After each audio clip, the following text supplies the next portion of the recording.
Against the Suns, Tyus Jones blows by Aaron Gordon, forcing Jamal Murray to protect the paint, which means open men, Bradley Beal open three. Nikola Jokic so upset he throws his hands up in frustration at his teammates, something Joker never used to do, but now happens all the time. He even suggests guys get their pay cut for bad basketball. In my country where I'm coming from, after this kind of stretch, you're gonna get a paycheck that is a little bit less than usual.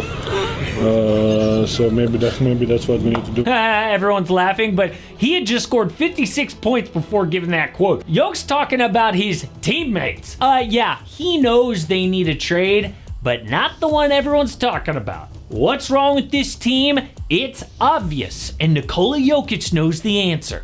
No wonder he's frustrated. This is the best he's ever played. Kevin Durant just called Jokic a top 10 player all time. They're wasting his peak. Jokic averages 31 points, 9 boards, and 10 assists. Nearly a 30-point triple-double per game just to be the 5 seed.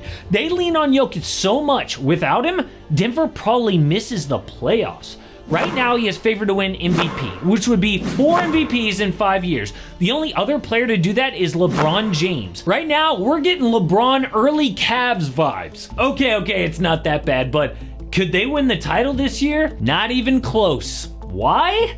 Because Russell Westbrook? I mean, every team this man's on seems to implode. But guess what? Russ is not a problem. In fact, he has been by far their best player off the bench. Critics, including me, thought it was a bad idea to bring him in. But just from a culture standpoint, I was wrong. I mean, Denver's locker room has 7 of 15 players under 25 years old, and young guys idolize Russ. They see him playing hard and balling out. How? I thought Russ was washed. Well, it turns out playing with Jokic unlocks Westbrook's passing. The man is constantly looking for Jokic because he knows Nikola is a better player than him, which has never happened on a team for him before. So far, Russ has 62 assists to Nikola Jokic. The assist record from a teammate to Joker is 151. Russ is about to blow that out of the water. So a lot of blame instead on Jamal Murray. The Nuggets signed him to a max contract, which is death in this new CBA. Dude was coming off a horrendous Olympics for Team Canada. Averaged 6 points a game on 29% shooting, 14% from 3. Denver gave that a max contract? So they just prayed he was a little injured. Jamal started slow, as usual, but recently has caught fire. He has now scored 20 plus for almost every single game in December. Against the Kings, down 1. That Jokic-Murray 2-man game that won a chip. Jamal takes the handoff, stops, pops, and wins the game. So what kind of trade can they make to save the season? Well, The Athletic reports the Nuggets are watching Zach LaVine, Jordan Poole, Jordan Clarkson, DeAndre Hunter, Cam Johnson, and Jonas Valanciunas. SNY New York adds Brandon Ingram. And in any trade, Denver must deal Michael Porter Jr. And it's not that they hate MPJ, but in trades, you have to at least somewhat match salaries. MPJ is the only player making over $10 million who is eligible to be moved. Not Jamal Murray, not Aaron Gordon. They literally cannot be traded. MPJ is the only guy with the right contract and value. Teams might worry about his medicals, but quietly, Porter has played 118 of the last 119 possible games, including playoffs. I mean, they're not eager to deal him, but reality says they will be forced to make a trade. But who will they get? Well, the number one rumor is Zach LaVine. The Nuggets could get Zach for MPJ and Zeke Naji. Take a look at what LaVine could do. The number one team in taking threes in the league is the Boston Celtics. Number 2, the Bulls, 3 Hornets. At the bottom, Pelicans, Raptors, then the Denver Nuggets. How are you gonna compete in today's NBA? Dead last in threes. So yeah, take the number 1 3-point guy off the number 2 team and boom, problem solved. But something has changed that recently. If Jamal Murray's comeback is legit, getting Zach LaVine would be a mistake. Nikola Jokic ain't a good defender. I don't care what anyone says. So LaVine is not the guy he needs. Look at the championship year. It was Jokic, Murray, and MPJ surrounded by Aaron Gordon and KCP with Bruce Brown off the bench. The idea is to shut down scores before they even reach the paint.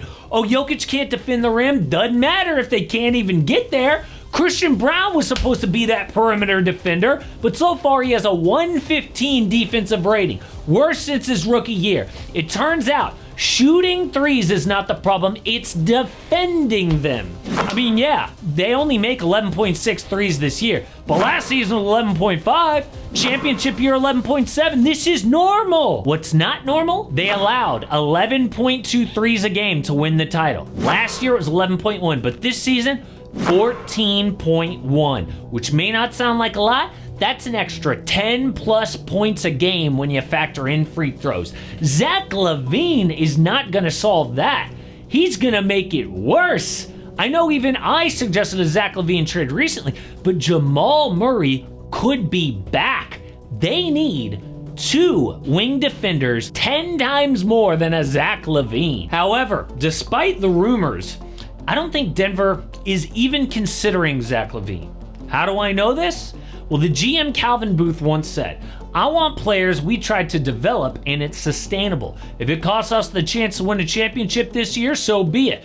It's more about winning 3 out of 6 championships than it is trying to go back to back. And first of all, that is an overconfident statement. Oh, we don't need to win back to back. We'll just win another one later. Yeah, dude, it took you 47 years to win one, okay? You can't just pick and choose when you're gonna win. Like, I think we'll take 1-2 years from now. Back-to-back we're okay. But the point is that Booth wants sustainable players, not soon to be 30-year-olds on a max contract like Zach LaVine. So what about the Nuggets get DeAndre Hunter and Larry Nance Jr. for Michael Porter Jr.?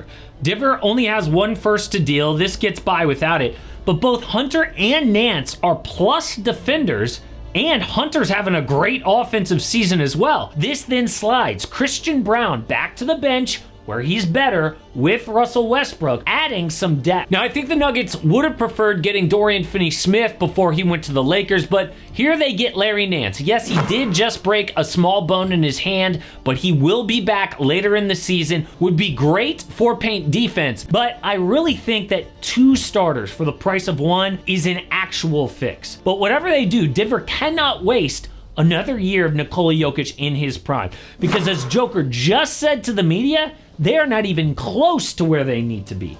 But how much better would the entire league be with new rules? A lot of people are blaming threes for bad ratings right now, so I looked at potential rule changes. Realistic ones, then less realistic, and fun but actually insane NBA rules.